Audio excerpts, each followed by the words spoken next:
Querido amigo, mais uma vez estamos juntos e é com grande alegria que a família Central, nessa hora adentra o seu lar, onde você se encontra, para nós compartilharmos essa alegria da Palavra de Deus, que é viva, que é eficaz, que traz transformação para o nosso coração.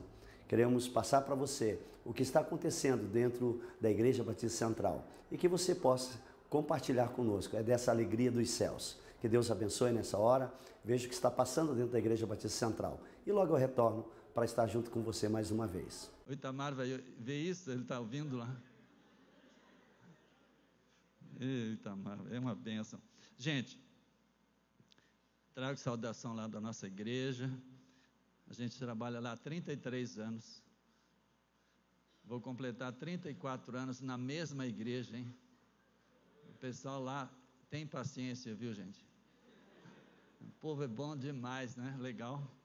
Que é muito difícil, né? Os pastores duram pouco nas igrejas.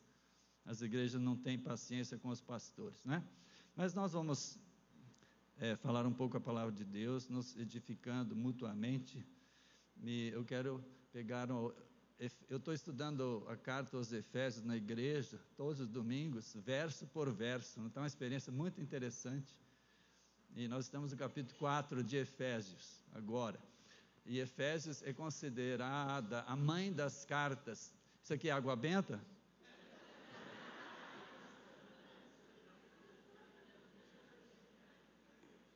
Oh, eu não costumo tomar, mas como é benta eu tomei, né? Então a carta aos Efésios, eu vou explicar primeiro uma coisa para vocês. Qualquer cristão que quiser entender o cristianismo tem que ler muito as cartas. Eu já falei isso aqui, eu falo na minha igreja a vida inteira, porque a gente pega as pessoas lendo a Bíblia em qualquer lugar, a gente olha assim, está sempre aberto em Salmos e Provérbios, né? Que é o meio da Bíblia. Raramente a gente pega uma pessoa que está lendo o final da Bíblia, que são as cartas, né? E quem é fraco em carta é fraquíssimo em vida cristã, não entende o cristianismo. Se você tem que ler o Velho Testamento uma vez e 10 vezes o Novo, essa é a proporção, porque nós não estamos mais na velha aliança. E Paulo diz em Colossenses 2,18 que aquilo lá tudo era sombra do que viria a ser. Ele diz que a realidade é Cristo e o véu foi tirado. Então nós temos que ter muito cuidado, não é? Para trabalhar bastante os evangelhos e as epístolas, porque senão a gente vai ficar na sombra e não na realidade que é Cristo. Tá bom? Então lê bastante as epístolas, que as epístolas dão conceitos básicos para a gente viver Jesus no dia a dia. E hoje nós vamos ver algumas coisas. O apóstolo Paulo, ele fala que a realidade é Cristo, a sombra já ficou para trás. Todas aquelas ideias do Velho Testamento eram uma sombra. Cordeiro era a sombra de Cristo, não é? O templo era a sombra do meu corpo, porque Deus habita em mim pelo Espírito Santo, não é? Então assim, e você não quer a sombra de uma pessoa, né? Você quer a pessoa, não é verdade? É que faz uma sombra minha aqui, né? A minha mulher não se apaixonaria por essa sombra, né?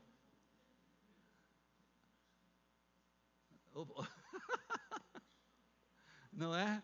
Então o que Deus quer é que nós tenhamos a realidade. Então ela me quer. Antes de sair, eu acho que ela ficou com medo de que eu ia morrer, ela falou, eu te amo e tal. Então, que está morrendo muita gente, né? Gente famosa está morrendo na estrada. Eu sou famoso, então tá.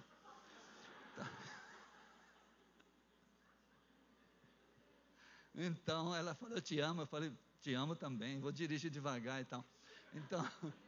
Então ela me quer. Igual você e Jesus, não é? Você e Jesus. Jesus é uma pessoa. Então aquilo do Velho Testamento, tudo é sombra, ficou para trás. Minha filha está lá por Israel, e ela está visitando lá os lugares, Isso não é pregação, não, gente. Aí o guia falou, mas vocês viram tanto lugar aí, e vocês não choraram? Porque todo crente que vem aqui vê esses lugares, aí chora. Ela falou, não, eu não sei, nada é provado que esses lugares são verdadeiros. Não é? Nós não precisamos chorar por ver, nós nos alegramos na presença do Senhor em nós. Amém, irmão? Tá bem? Então Paulo vai dar umas orientações, umas normas nessas cartas, como viver o dia a dia do cristianismo. Então no capítulo 4, nós vamos ler algumas coisas bem rapidinho.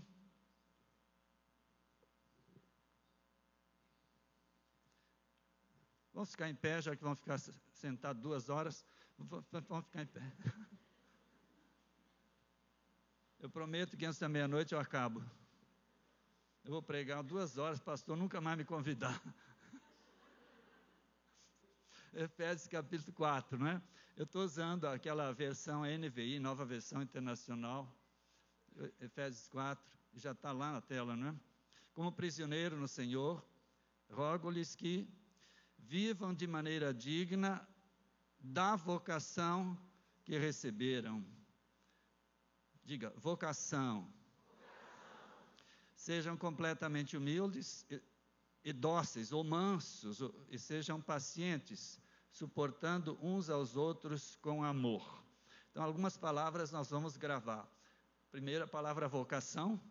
Depois, nós vamos gravar a palavra humilde, manso e paciente. Pode se assentar. Qual é a primeira palavra? A segunda?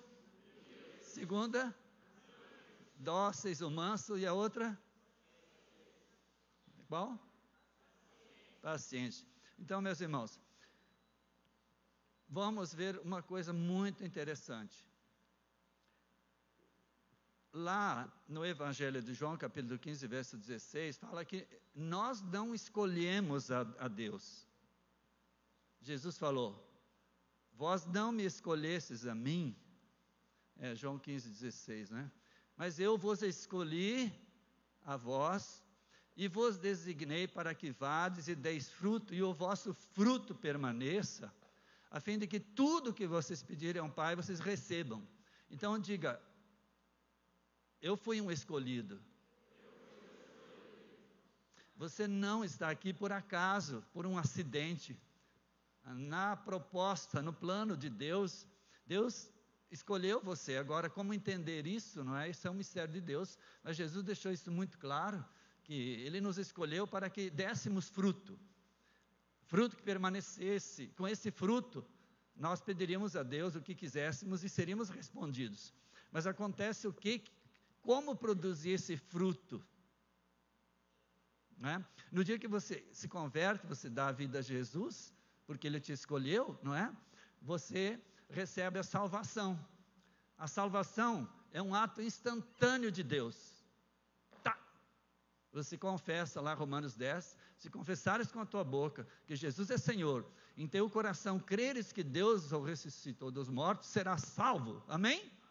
Então esse é um ato de Deus instantâneo. É a sua salvação. Seu nome é escrito no livro da vida. Você recebe o Espírito Santo como selo. Lá em Efésios 1:13, Paulo fala que no dia que você ouviu a palavra de Deus e creu no Evangelho da salvação, né, você foi selado, você foi carimbado com o Espírito Santo. Amém? Então, esse é o começo de uma grande jornada, não é? Jesus te chamou, te escolheu para que dê fruto, mas como dar fruto, não é? O Espírito Santo te selou, e o selo em você quer dizer que Deus agora é o seu dono. Amém? Por que a gente sela uma carta? Hoje não se sela, né? Vai na maquininha, tchá, tchá, tchá, tchá, tchá, tchá, tchá. Por que a gente, quando a carta não chega, ela volta para você? Por que ela volta? Ela não acha o destinatário, ela tem que voltar para você, não? Ou não? Tem. Por que ela tem que voltar? Hã? O quê? Se perde? Não, não. mandou uma carta para mim. O endereço está errado, eu não estou lá. A carta tem que voltar para quem? Por que ela tem que voltar para mim? Ah, porque eu paguei o selo. Quanto que é o selinho? Nem sabe, não é? Mas diga, o preço foi pago para que a carta fosse selada e eu fosse dono. Diga, o preço foi pago, a carta foi selada, eu sou dono. Quando Jesus falou assim, eu te escolho, você disse sim, Ele te sela com o Espírito Santo, Ele pagou o preço, e daí Ele diz para você, eu sou seu dono, eu paguei você é meu, amém? Aleluia.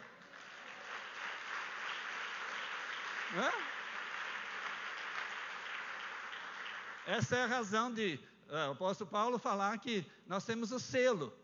Então você é selado com o Espírito Santo, Jesus te chamou, você tem uma nova vida que começa.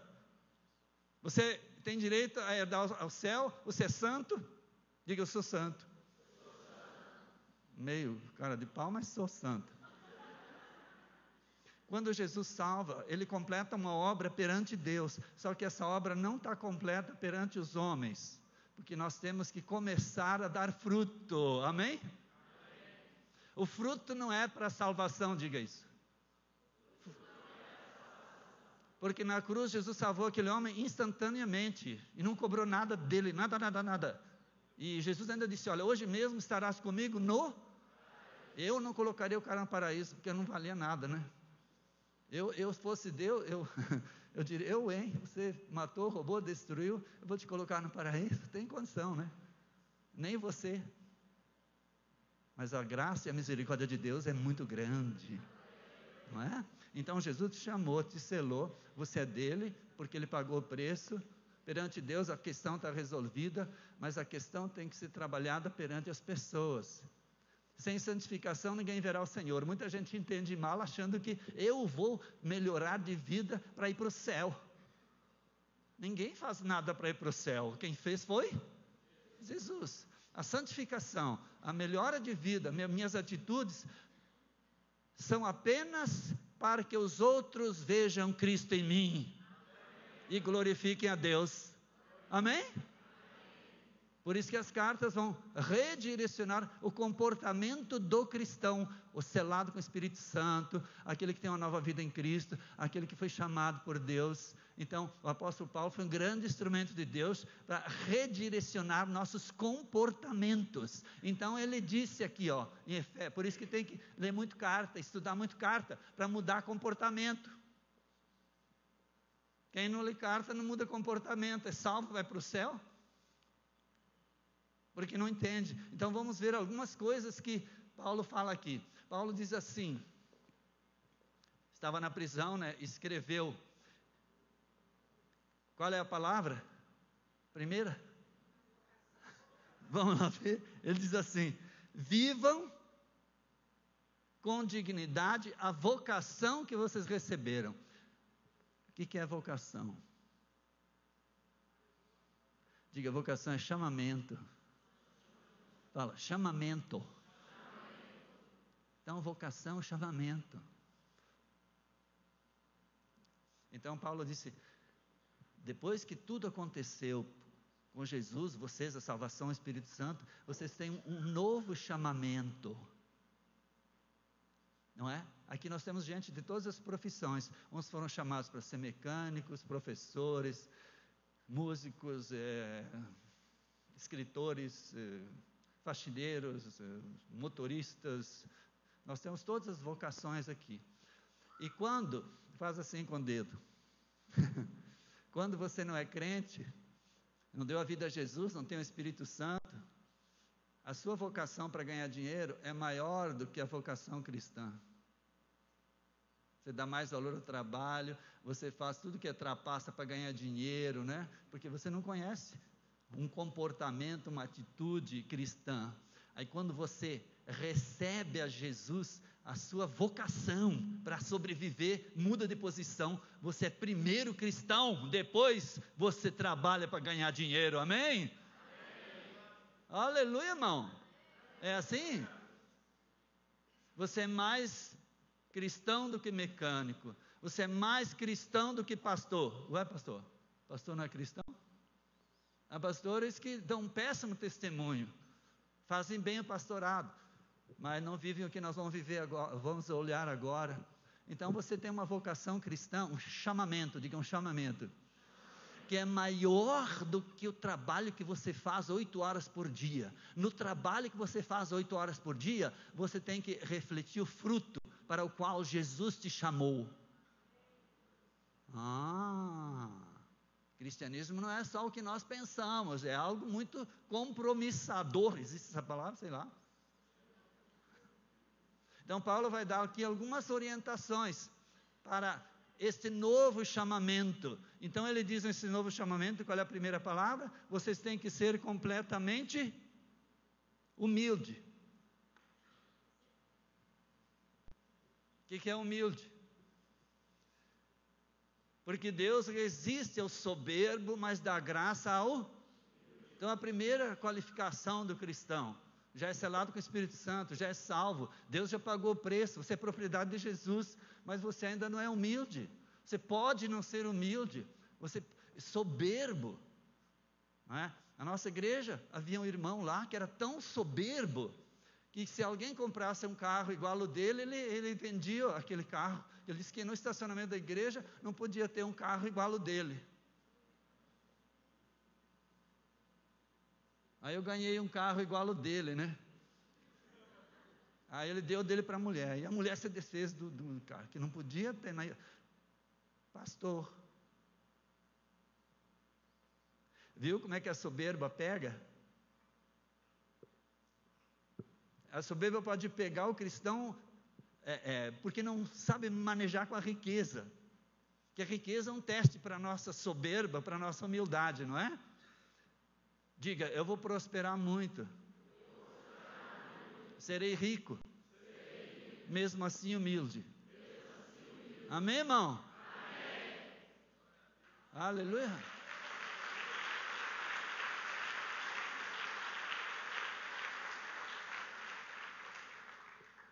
Lá na igreja, quando o faxineiro não limpa direito os vidros, eu limpo. Eu vou lá, limpo. Põe a escada, limpo as luminárias. Que a minha origem é da roça, e eu permaneço assim. Eu tenho 3 cursos superiores, 2 no Brasil e 1 fora. Mas eu faço faxina. Porque eu não posso me ensoberbecer.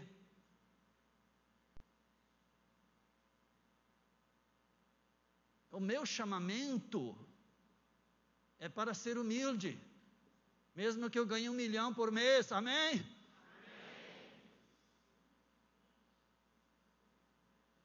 Amém. Você vai continuar humilde se ganhar 1 milhão por mês? Amém foi fraco. Diga, agora é o chamamento.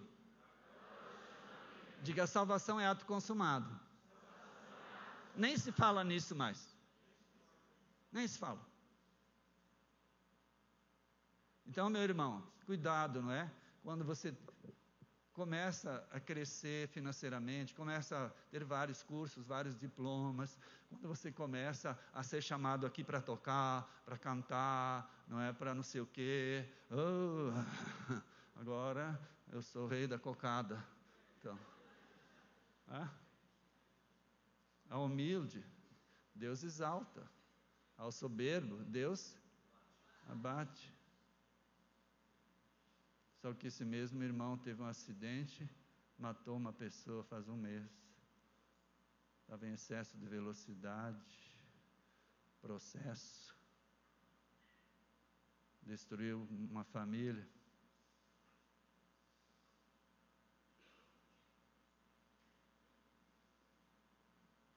Carro chiquérrimo, importado.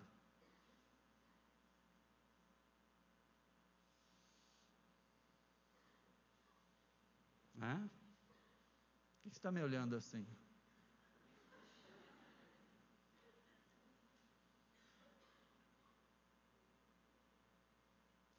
Deus sabe tratar daquele que Ele chamou. E horrenda coisa é cair nas mãos do Deus vivo. Deus dá, mas Deus sabe como cobrar. Mantenha-se humilde, isso é um chamamento, diga. Humildade é um chamamento. E a segunda coisa, qual é a segunda palavra? Dóceis, outra tradução fala manso. Dócil. Para que o cristão precisa ser manso? Que a gente não era manso antes de aceitar Jesus, não é?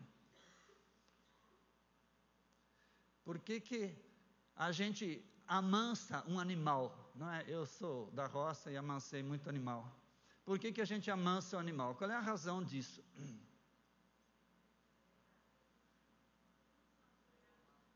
Para que a gente amansa o bicho? Quem tem animal, cavalo, bicho? Ninguém é fazendeiro aí, não? Você é fazendeira? Não? Já vê que não entendem nada de bicho, né? A gente amansa o bicho para poder chegar perto. Quando a criança está próxima de um cavalo chucro, você fala o quê? Põe a mão aí, passa de baixo, é assim? O que você fala? Não põe a mão nele, porque você vai levar um coice. E há pessoas que não entenderam ainda que precisam trabalhar no seu coração a questão da mansidão. Mateus 5,5 diz que os mansos herdarão a terra. Diga, os mansos herdarão a terra. Os dóceis. Não é? Por que a mulher deve ser mansa, igual um cordeirinho, né? Senão o marido tem medo de chegar perto de noite. Vai levar um... Há homens também que se a mulher chegar perto...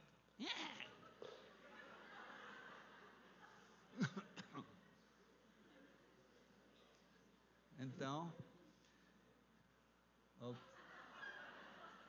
Aí... Diga, vocação. Chamamento. Humildade. Mansidão. Porque quando a pessoa não é mansa, a gente tem medo de chegar perto, né? Você já conviveu com uma pessoa que você falou assim, ai, tenho medo de falar com ele. Tenho medo.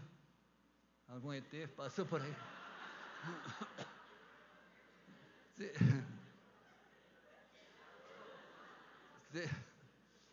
Você UFOs, Unidentified Flying Objects, objetos voadores não identificados. Você já se deparou com uma pessoa que você pensou assim, ai, tenho medo de falar com ele ou com ela, já? Já existe, não é? Não é aquela pessoa fácil de chegar, pessoa mansa. Então a mansidão é para que a pessoa seja fácil, tratável e preste serviço. Você não é manso para ser montado igual a cavalo, não é? Que os outros vão montar em você, porque o animal presta serviço quando é manso. E quando ele não é manso, e lá na fazenda havia animais que, pela falta de sabedoria do tratador lá, do domador, não é? Ele excedeu a correção do animal. E quando excede a correção, o animal se torna baldoso. Baldoso é o seguinte, havia um cavalo lá na fazenda, e a gente subia nele e ele andava para trás.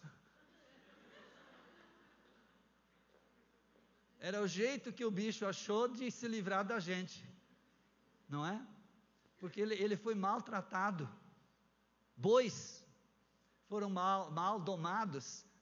Hoje em dia pouco se usa animais, mas havia casos em que os bois deitavam na hora de arar a terra, e havia fazendeiro que botava fogo no boi. E o boi não se levantava. Tamanho foi o estrago, né, que se fez na hora da doma, do tratamento, para o bicho servir, se tornar manso. Então, meu querido irmão, você teve um chamamento para ser humilde e para ser manso, ou dócil, para que Deus possa te usar no relacionamento com as pessoas, para que Deus possa fazer de você um instrumento de bênção, o seu fruto possa aparecer em atitudes. Amém? E as pessoas verão que há mudança na sua vida, que algo novo aconteceu, houve uma transformação, e as pessoas vão querer saber o que é que aconteceu, não é? Palavras são palavras, mas exemplos e vida é que convence a pessoa. Muita gente não ganha o seu familiar para Cristo, muita gente me procura, pastor, eu não ganho meu esposo para Cristo, eu não ganho meu filho para Cristo, e a gente sempre pergunta, você tem sido manso? Você tem sido dócil? Você tem sido uma pessoa de comportamento agradável para cativar? Porque quando nós não somos mansos, nós repulsamos, rejeitamos as pessoas. E muita coisa no relacionamento, no casamento, vai mal, porque esse chamamento de Deus não foi obedecido. O que mais arrebenta os relacionamentos é a falta de mansidão. Olha que eu estou casado há 42 anos com a mesma mulher.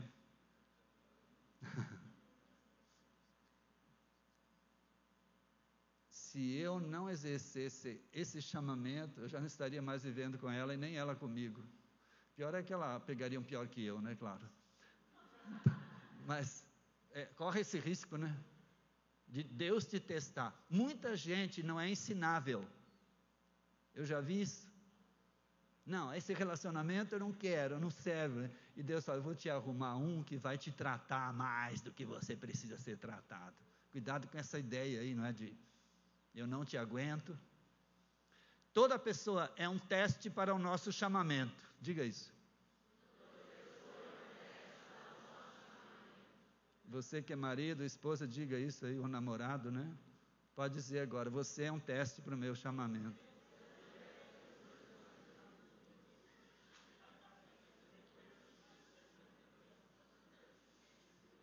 Não troque, irmão, porque pode vir uma coisa pior. Vou repetir, não troque porque pode vir coisa pior.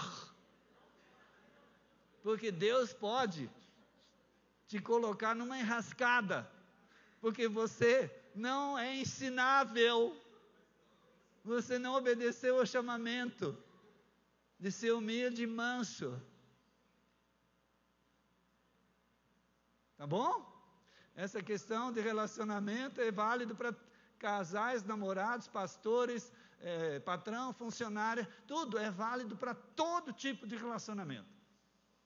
Humildade, mansidão. Diga, eu sou muito manso. Eu sou um verdadeiro cordeiro. Amém, irmão? Toma posse, amém?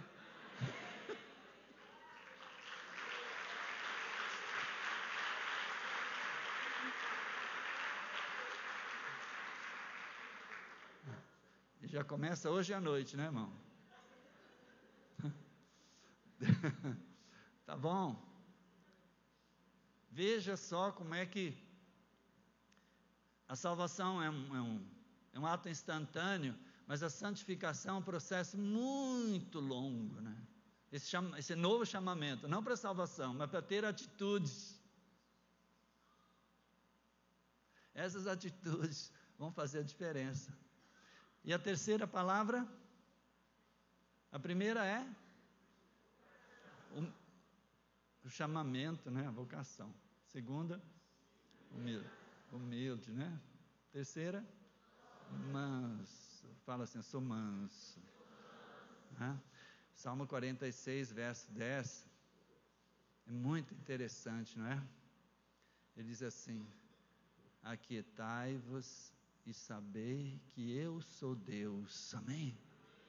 Às vezes nós não somos mansos porque tomamos o lugar de Deus nas nossas decisões, e Deus diz: não, aquiete-se, calma, eu sou Deus, não é? Quando eu estudava no exterior, tive uma experiência com esse verso. E quem mora no exterior, estuda no exterior, tem pouco dinheiro, enfrenta a cultura e tudo. E era uma situação muito complexa, porque eu fui com mulher, filha, e eu trabalhava de noite, acordava 3 da madrugada para trabalhar como tradutor, fazia tudo para sobreviver, né? Muito difícil. E eu estava muito nervoso e agitado. A língua estrangeira, fazendo curso, né? A escola muito na outra língua. Eu entrei numa livraria para comprar um livrinho lá, nem sei o que é. Aí eu vi um quadrinho assim, bem pequeno assim, uma madeira, né, retangular, e um círculo no meio, e daí estava escrito em inglês assim: Be still and know that I am God. Aí aquela hora foi uma das maiores experiências da minha vida, para eu me autocontrolar. Comprei aquele quadrinho, está no meu escritório. Então, sabe, irmão, Deus às vezes fala para a gente de umas formas inusitadas, inexplicáveis. Não foi pregação, não foi nada. Foi leitura de um trecho da Bíblia. Me marcou profundamente. E o que eu quero aqui hoje, sabe, é que você saia profundamente marcado pela palavra de Deus. Que você se acalme. Não revide, não responda tudo. Não dá para responder tudo com sabedoria, irmão. Diga isso. Não dá para responder tudo com sabedoria. Algumas coisas nós não temos condição emocional de responder. Se respondermos, nós vamos quebrar esse chamamento aqui da mansidão. E eu aprendi na minha vida pastoral de cristão que o silêncio e a paciência são grandes armas para o cristão. Às vezes nós falamos e perdemos a oportunidade de sermos mansos, humildes, dóceis. Às vezes a hora não é de falar, é a hora de olhar para dentro e falar: eu não posso falar agora, porque se eu falar, eu vou perder a bênção, não é?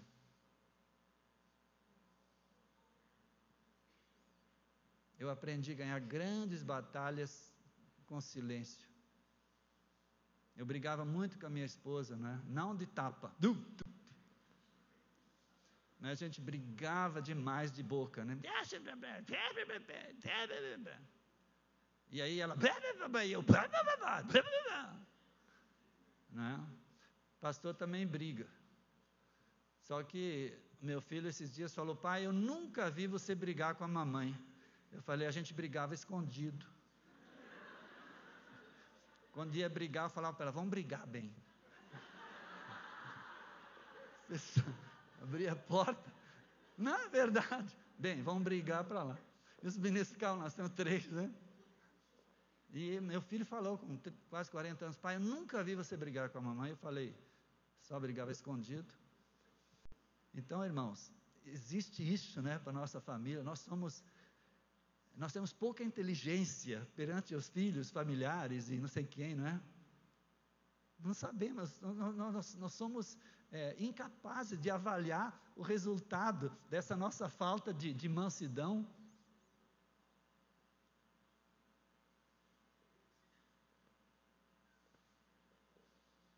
Então, meus queridos,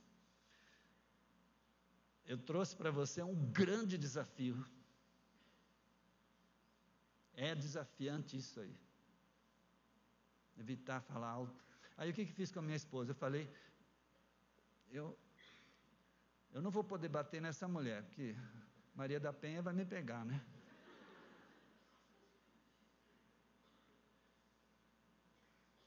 Aí, eu descobri, os mais inteligentes, os mais cristãos, os mais sábios, são os que calam. Vamos lá? Os mais inteligentes, os mais sábios, os mais cristãos são os que... E os outros? Então eu comecei, não é? Ela, pá, pá, pá, pá, pá, pá, eu, pá, pá, pá, pá, pá, pá, pá, pá, pá, pá, pá, pá, e eu, pá, desligava. E ela, pá, pá, pá, pá, pá, e eu, pá, pá, pá, pá, e eu, não vai falar? Não vai falar? Silêncio na casa. Acabou a briga. Você é capaz disso?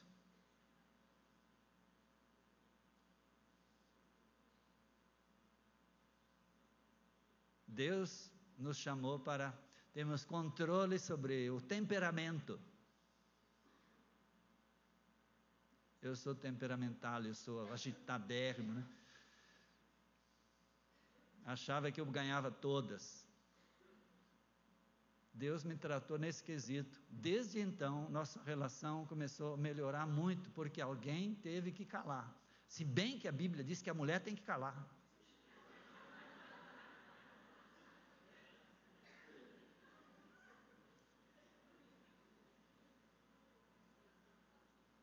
Então, eu fiz o lugar da mulher, né? Eu me calei.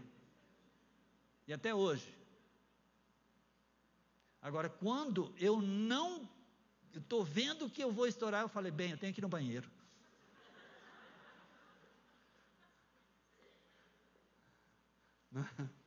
Tem que achar uma saída. Porque a mulher não se cala. Não para de falar. Os homens digam amém. Amém. As mulheres digam amém para eles que calam. Alguém tem que fazer isso. Não, honestamente, irmãos. Alguém tem que ter atitude e obedecer o chamamento para ser humilde, dócil e manso. Se ninguém obedecer isso aí, você não está dando fruto do Espírito.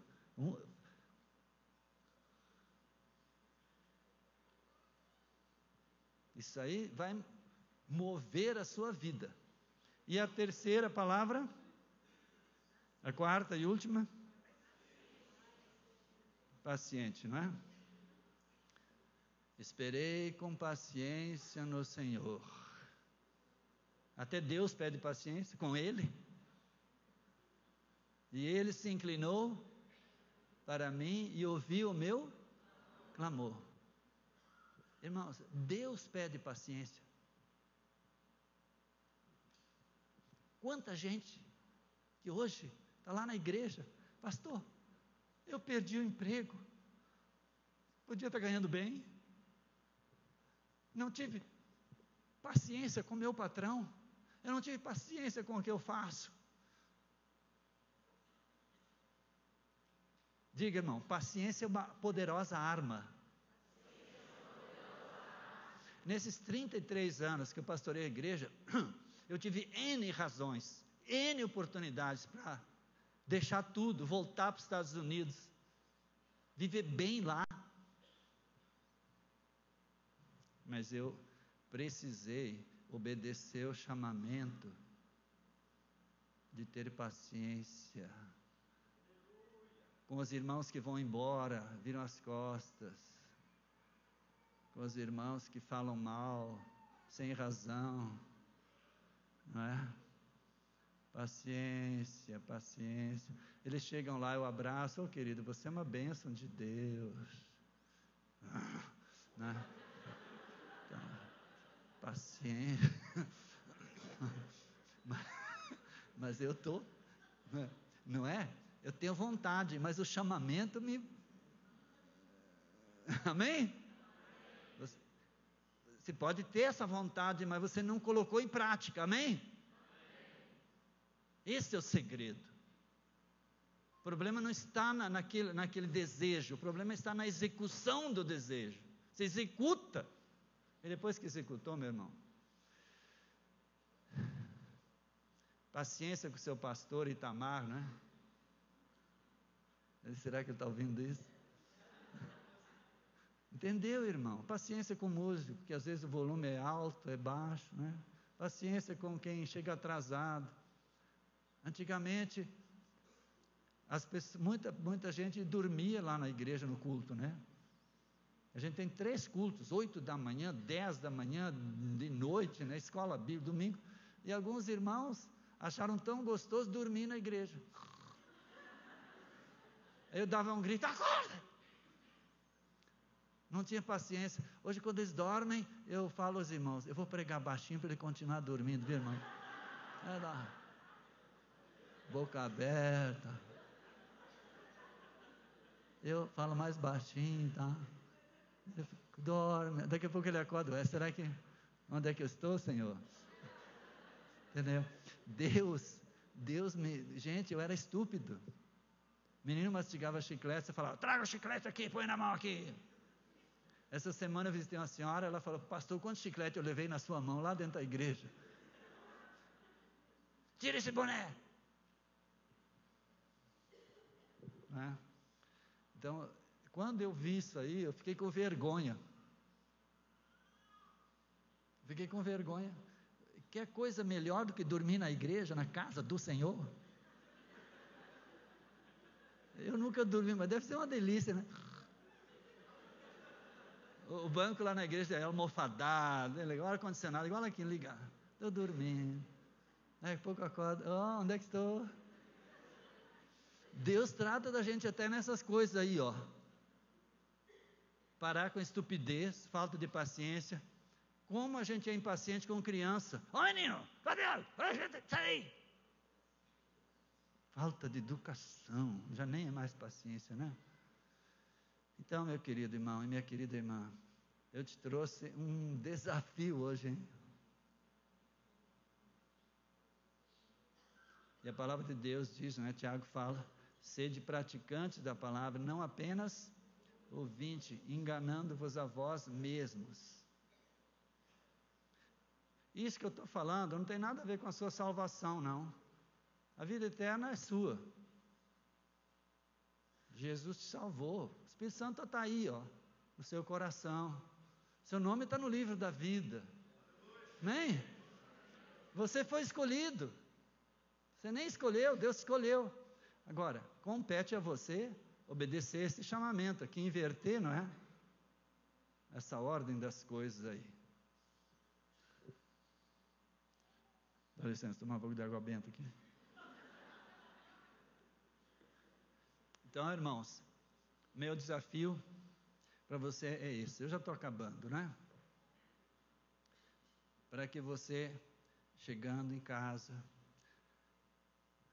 pega lá o Efésios 4, lê e tenta colocar isso em prática. Você vai ver que resultado maravilhoso, como Deus vai te abençoar, porque pelos frutos nos conhecerão, não é, irmão? Você chega e acha uma manga por aí, né? Mas deve ter uma mangueira aí. É o fruto. Tem que frutificar. E se você não tomar uma decisão, isso aí não é uma decisão que o Espírito Santo vai tomar por você, não. Há muita coisa que a gente faz se escorando nesse negócio de Deus vai fazer.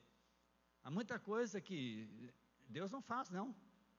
É atitude. Diga, atitude. E para encerrar, Paulo fala lá em Romanos 12, né? Transformai-vos pela renovação da vossa mente. Olha, o verbo é reflexivo. Vocês a si próprios se transformem. Não é a ação de Deus, não. É a palavra que nos chama para isso. Mas é a atitude. Transformem-se vocês a si próprios. O verbo é reflexivo, cuja ação cai sobre o sujeito. não é? Para que experimenteis qual seja boa, agradável e perfeita vontade de Deus. Então a nossa mente deve estar sempre condicionada à palavra de Deus, não condicionada ao que a sociedade, ao papai e a mamãe ensinou, ao que nós vemos na televisão. Não, aquilo não é o chamamento. O chamamento é aqui, ó. É a palavra de Deus que vai nos corrigindo, aperfeiçoando a nossa santidade, não para ir para o céu, lá está perfeito, mas para que os outros vejam que Deus verdadeiramente é o nosso Senhor. Que Deus abençoe e aplauda ao Senhor. Amém. Graças a Deus pela boa palavra, sabendo que Deus, Ele reservou esse momento tão especial para a tua vida. Gostaríamos de conhecê-lo, se for possível, passe aqui na Igreja Batista Central em Itaúna e venha causar essa alegria profunda em nosso coração. Saber que Deus está fazendo uma obra por todo esse mundo. Que Deus abençoe e que Ele se revele ao seu coração. Em nome de Jesus.